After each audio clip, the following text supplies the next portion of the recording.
So from time to time, I have people talk to me about the way they look vary so much. Like one day they look great and they look young, and then another day they look old and like that they're aging, and the variation can be like quite dramatic. And also sometimes people call me and say, wow, something is wrong with me, like I look like this. And I kind of just want to quickly speak on that, because I think this is actually a very common topic that comes up a lot with a lot of different people. And actually I want to say everyone, if I really consider it. And I just want to say that that's actually like uh, it can be explained from several different points. I think one of them is actually inflammation, puffiness. I don't think we actually consider how easily we're impacted by what we eat.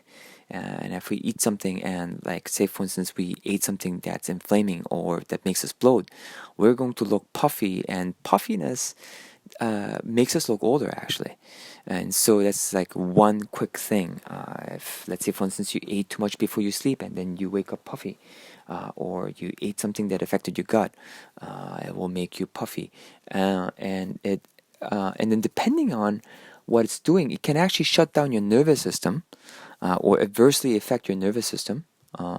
And that actually has a significant effect, because if your nervous system is affected and it's on the underactive side, that means that your muscle tone is not working properly, because your muscles, how they look or how much they're engaging and how they're holding up your body will depend on how well they're firing.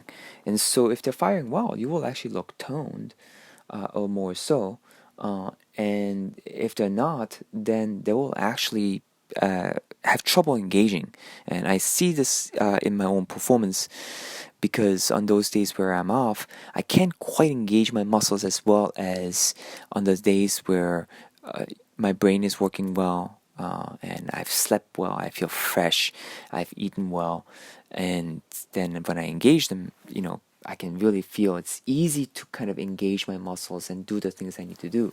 And on those days, I look great. I look at it, my muscles are really well toned. My posture is good.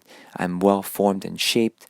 And then on those days where I haven't had the chance to sleep as much or eat as well, and those days when I haven't done those things, things seem to be hanging, and slumping and things like that.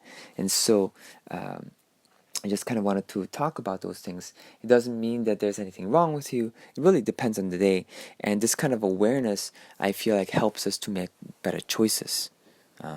And also brings the importance of routine into sharp focus, because if really the kind of how we handle our physical body determines how we look, and sleep and food and things like that. That means that if we stabilize those things, then consistently we can look good and feel better and feel healthier. And one last thing I wanted to say is that we do care about how we look, and it's part of our health. And I'm not saying that how we look should be above how we, who we are as a person. And definitely, we should not be judged by how we look. And that's definitely not what I'm saying. But within who we are, how we look determines actually a state of health. And so I'm not talking about look in terms of vanity, of trying to get people's approval, but actually looking from a perspective of self-image, of how we want to look, what it means for us to feel wholesome and healthy. I think looks from that perspective matters a lot, because it's part of our health. And so I just kind of wanted to talk about looks a little bit today, and kind of give some context and insights about it so that you can make some better choices. Thank you.